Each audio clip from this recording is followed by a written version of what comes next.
Ek loof die naam van Yahweh, ons Elohim. Ek prys hom en ek aanbid hom. Ek aanbid Yeshua, ons verlosser en saligmaker, die een wat vir my gesterwe het en sy bloed vir my gestort het. Halleluja. Dankie dat jy ingeskakel is by Herbou. Dis 'n sonskyndag. Jee, man, dis so lekker om weer so 'n bietjie die son te ervaar. En ja, die grond is nog steeds nat, maar ons eer Abba Vader vir die sonskyn wat hy vir ons gee. Nou, ek het 'n belangrike vraag wat ek jou wil vra. Luister gou na hierdie vraag.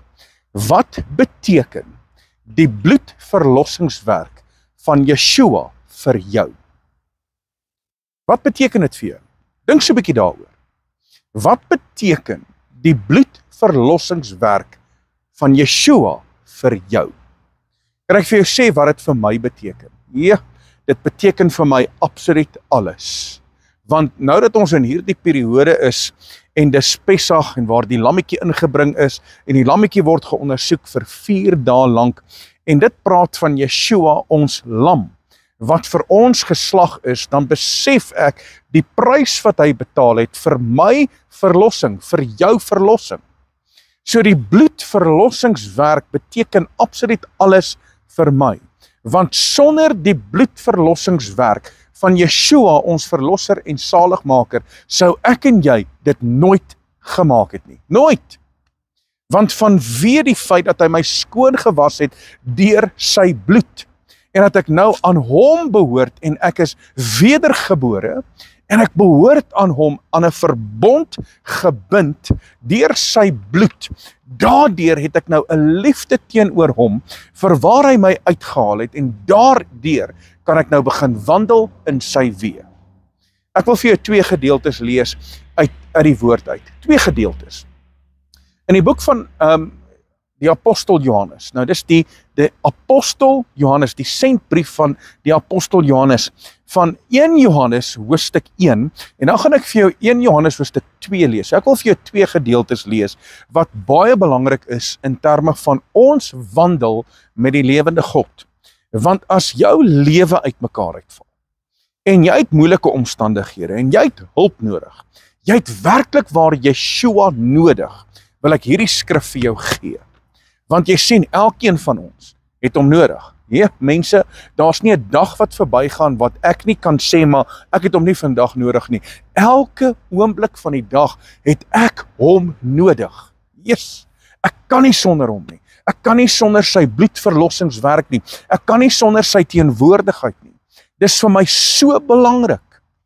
So Yeshua is die mees belangrikste in my lewe, want deur hom is ek verlos van sonde en ongeregtigheid, en deur sy bloed het ek die gawe van die ewige lewe. Nou kyk gou hier, luister gou. Hierdie is 'n baie belangrike gedeelte. Hier sê die woord, in 1 Johannes hoofstuk 1 vers 7, maar as ons in die lig wandel, soos hy in die lig is, dan het ons gemeenskap met mekaar, en die bloed van Yeshua, die Messias, sy seun, reinig ons van alle sonde. Halleluja! Ek wil vandag vir jou sê, ek het hom nodig. Ek het hom nodig, ek het sy bloed nodig, want sonder sy bloed is ek en jy nog in sonde. Maar wanneer ek en jy sy bloed deelagtig word, en hierdie is belangrik, wanneer ons begin om te wandel in die lig, soos wat hy in die lig is, en hy uiteraard die lig is, dan het ons die bloed van die lam deelagtig in ons lewe, want die bloed reinig ons van alle sonde. Nou kom vers 8 en vers 9, wat ek vir jou wil lees, en hy sê, as ons sê, dat ons geen sonde het nie, mislei ons onsself, en die waarheid is nie in ons nie. As ons dan ons sonde bely, hy is getrou en regverdig om ons die sonde te vergewe en ons van alle ongeregtigheid te reinig. Net gou 'n vraag. Vir wie skryf die apostel Johannes hier? Vir wie skryf hy? Skryf hy vir die sondaar of skryf hy vir die gelowige? Hy skryf uiteraard vir die gelowige. So dit beteken dat ek en jy kan foute maak. Ons maak foute. En net so het ek al foute gemaak, selfs na my bekering, Selfs nadat ek begin wandel het in sy weë, maak ek foute, maar is belangrik dat ons sal leer uit ons foute uit. En as ons sê, maar hoorie so, ek het nie sonde nie, dan sê die woord, ons mislei onsself.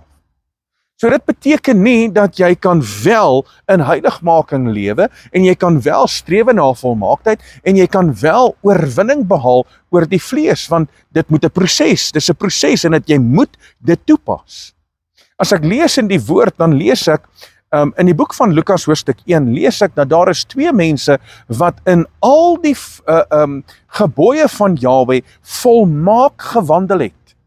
En hulle het alles gedoen wat Vader behaag. So is dit moontlik om sonder sonde te wees? Ja, dis moontlik. Maar weet jy, solank as wat die sielsarea nog daar is en ons emosie nog daar is, dan maak ek en jy foute. Maar ons kan groei. En ons kan begin om minder foute te maak. Halleluja! So dis so belangrik dat ons die bloed van die lam deelagtig sal word. En dat ons sal seker maak dat daar nie meer sonde in ons lewe is nie. Dis hoekom hierdie periode so belangrik is. Van Pesach en ongesuurde brode en van eerste vrug, want dit praat oor die dood van Yeshua, waar hy in die graf ingeplaas is, sonder sonde, en hy is uiteraard die ongesuurde brode wat in die graf ingegaan het. So dit beteken dat ons al die suurdeeg uit ons lewe uit moet haal, en ons moet nou begin wandel, soos wat hy in die lig is, soos moet ons ook in die lig wees. En dan moet ons 'n opstandingslewe lewe, waar ons hom verheerlik. So met 'n opstandingslewe, dan triomfeer jy oor die mag van die duiwel, oor die vlees, oor die hel en oor sonde. Dan heers jy en jy triomfeer, want jy is meer as 'n oorwinnaar. Nou, ons word deur die bloed van die lam gereinig. En sonder die bloed kan ek niks doen nie. Sonder die bloed kan ek nie verlos word en die gawe van die ewige lewe beerwe nie. Maar nou is hierdie ook baie belangrik. So die tweede gedeelte wat ek nou vir jou wil lees, is die volgende. 1 Johannes hoofstuk 2 vanaf vers 3. En hierin weet ons dat ons hom ken, as ons sy gebooie bewaar. Hy wat sê ek ken hom en sy gebooie nie bewaar nie, is 'n leienaar. Stop gou hier. Alright, so met ander woorde, daar's 2 gedeeltes in die woord wat ons 'n leienaar maak. 2 gedeeltes. Nommer 1, as ek sê ek het nie sonde nie, dan lieg ek. Nommer 2, as ek sê ek ken hom, maar ek wandel nie in sy gebooie nie, dan maak dit my ook 'n leienaar. So hier's 2 leuns. In ander woorde, ek moet sy bloed deelagtig word. Ek kom in geloof in Yeshua, en nou dat ek in geloof is, nou moet ek begin wandel in sy weë om sy gebooie te onderhou. Wat beteken dit? Dit beteken, as ek sy gebooie onderhou, dan gaan ek nie meer sonde in my lewe hê nie. Dan gaan ek begin om gehoorsaam te wees. So ek moet groei tot volwassenheid, ek moet begin wandel in sy weë, ek moet sy gebooie gehoorsaam wees, en dit bring my in 'n posisie van guns. Dit bring my in 'n posisie waar ek gehoorsaam is aan die woord. Want jy sien, ek kan nie die teenoorgestelde doen nie, want dan val my lewe uitmekaar. En dan sit ek met sonde, en dan sit ek in moeilike omstandighede, en weet jy, dan kom ek agter, maar weet jy wat, ek kom net nêrens in my lewe nie. So eerstens is die bloedverlossingswerk van Yeshua vir my so belangrik, en tweedens, om te wandel in sy weë is net so belangrik. Hy sê, vers 4, hy wat sê, ek ken hom, en sy gebooie nie bewaar nie, is 'n leienaar, en in hom is die waarheid nie. Maar elkeen wat sy woord bewaar, in hom het die liefde van Elohim waarlik volmaak geword. Hieraan weet ons dat ons in hom is. Halleluja! Is dit nie amazing nie? So hierdie 2 aspekte moet in jou lewe funksioneer. Hier sê die woord dit.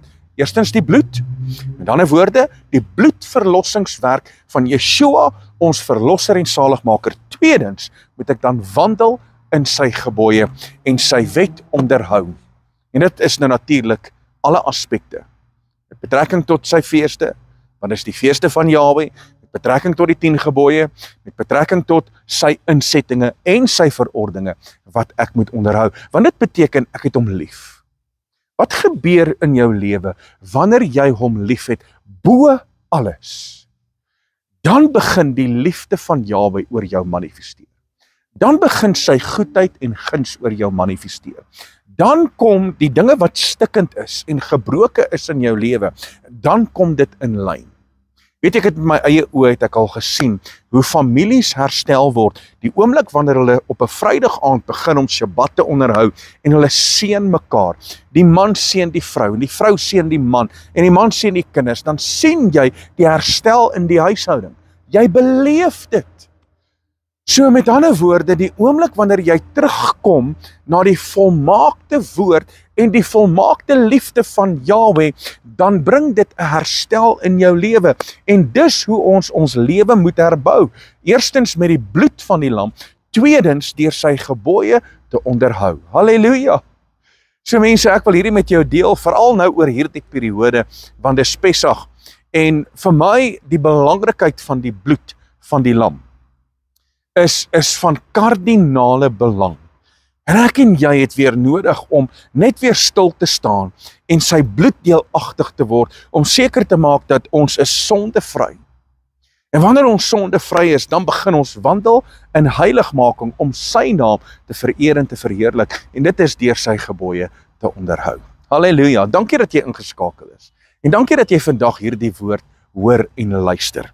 En ek gee net vir die woord, ek gee nie jou nie enigstens my opinie of iemand anders se opinie nie. Ek gee jou die woord van Skepper lewende God, ongefilterd, en mag dit vandag jou hart aanraak. En mag dit jou geesmens bereik. En ook so 'n verandering kom maak in jou sielsdimensie. Dat jou sielsdimensie, dat dit in lyn sal wees met die woord, en dat jy nie meer deur emosies gemanipuleer sal word nie, maar dat jy sal weet dat die bloed van die lam kom reinig, kom maak skoon, en nou dat ek skoon gewas is, kan ek begin om Vader lief te hê met my hele hart, my hele siel en met al my krag. Loof sy lieflike naam. Nou ja, my naam is Rian Abri, dit is altyd 'n voorreg om met jou te gesels, en baie dankie vir jou deelname aan hierdie bediening, aan hierdie uitsending, en dat jy absoluut net geseënd sal wees deur die woord van Skepper lewende God. Van my kant af, wees geseënd tot volgende keer. Shalom.